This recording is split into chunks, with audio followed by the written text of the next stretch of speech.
close your eyes for a second. Try to remember last Thursday. Not just one moment. The whole day. Morning to night. What did you eat? Who did you talk to? What were you thinking about before bed? If you're like most people, you probably got a few blurry flashes. Maybe a meal, maybe a meeting, maybe a random moment on your phone. That's it. One full day of your life, reduced to almost nothing.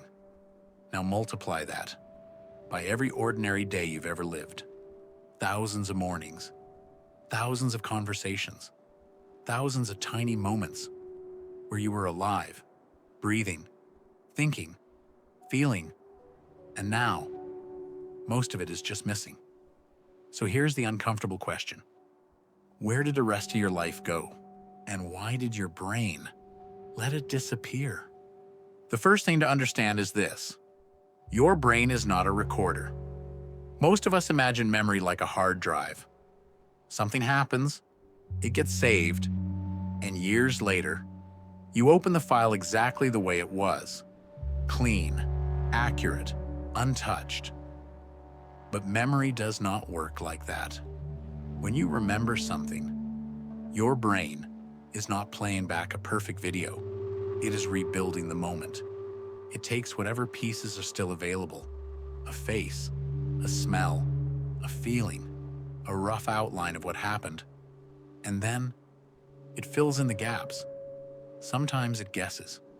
Sometimes it borrows details from other memories. Sometimes it quietly changes small things without you noticing. That sounds disturbing, but psychologists have known this for a long time. Back in the 1930s, a psychologist named Frederick Bartlett showed something important. People do not simply retrieve memories, they reconstruct them every single time. So even the memories you feel completely sure about may have been edited over the years, not because you are lying, not because your brain is broken, but because memory is flexible. It changes with you. The version in your head right now is not always the original version. It is the version your brain rebuilt, using the pieces it still has. But that still leaves a bigger question.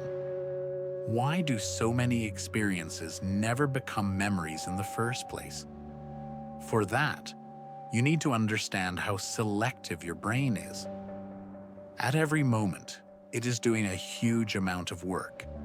It is regulating your heartbeat, processing light and sound, filtering background noise, managing balance, reading emotions, predicting danger, and keeping you alive without asking for permission. So when it comes to memory, your brain cannot save everything. And honestly, you would not want it to. Imagine remembering every doorway you walk through, every sandwich, every boring email, every random license plate, every blink during a conversation. That would not be a gift. That would be mental chaos. Your brain prioritizes what matters. So your brain makes a judgment call. If something is new, emotional, surprising, threatening, useful, or personally meaningful, it has a much better chance of being stored. Everything else usually gets compressed, blended, or thrown away. That is why one embarrassing sentence from years ago can still attack you at 1 a.m., but hundreds of peaceful afternoons have completely disappeared. Your brain is not failing. It is prioritizing. It keeps what feels important for learning, safety, emotion, or identity. And the rest of life often becomes background noise. Most of life disappears because most days repeat. Same route, same food, same work, same tired evening. When days look too similar, your brain starts compressing them. You do not remember every breakfast from childhood. You remember the idea of breakfast. You do not remember every walk to school. You remember the route. You do not remember every evening at home. You remember the feeling of that time. Your brain turns repeated life into summaries. And the older you get, the more summaries it creates. That is why childhood can feel like a few bright scenes floating in fog, a birthday cake, a school bag, a random street. The earliest years are even stranger. Most people remember very little, from before the age of 3 or 4. This is called childhood amnesia, and it feels strange, because those early years are full of firsts. First words, first steps. The first time seeing rain, snow, animals, strangers, family, danger, comfort. By any logic, those moments should be unforgettable. But for most people, they are gone, or almost gone. The reason has a lot to do with brain development.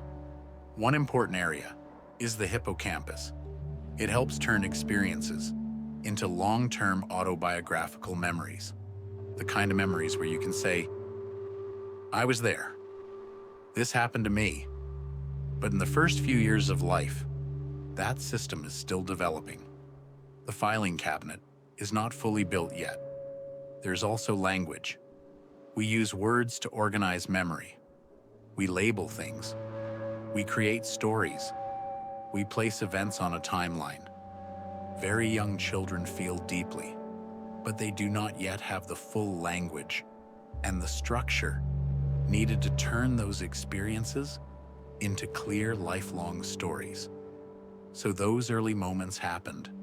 They shaped you, but many of them were never saved as clear scenes. But forgotten does not always mean gone. Some memories do not return as images.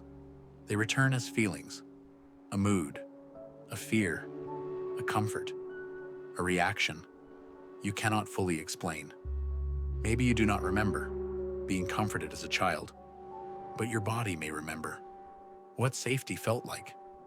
Maybe you cannot name the exact moment you started fearing rejection, but part of you may still react quickly to silence. Maybe you forgot a place completely until one smell suddenly opens a door. Old books, rain on hot pavement, school lunch, a certain perfume, food from home. 1 second, you are living a normal day. The next, your brain whispers, you have been here before. That happens because memory is not stored like one file, in one folder. It is a network. The image, the sound, the emotion, and the meaning can all live in different places. So remembering is not pressing play. It is rebuilding a scene from scattered pieces. Childhood amnesia explains the first few years. But what about adult life? What about the years when your brain was clearly working and you still cannot account for so much of what happened? That usually comes down to 2 things: routine and autopilot. When life becomes predictable, your brain stops paying close attention. Same commute, same desk, same lunch spot, same evening routine, same scrolling before bed. After a while, your brain says, I know this program. And once autopilot takes over, memory gets weaker. Think about the first week at a new job. You probably remember the nerves, the faces, the building, the awkward introductions, maybe even the weird coffee machine. Your brain was alert because everything was new. Now think about month 8 at that same job. What happened on a random Tuesday? Probably nothing comes up. Not because the day did not happen, but because your brain had seen that pattern before and stopped saving the details. This is one reason time seems to speed up as we get older. When you are a kid, almost everything is new.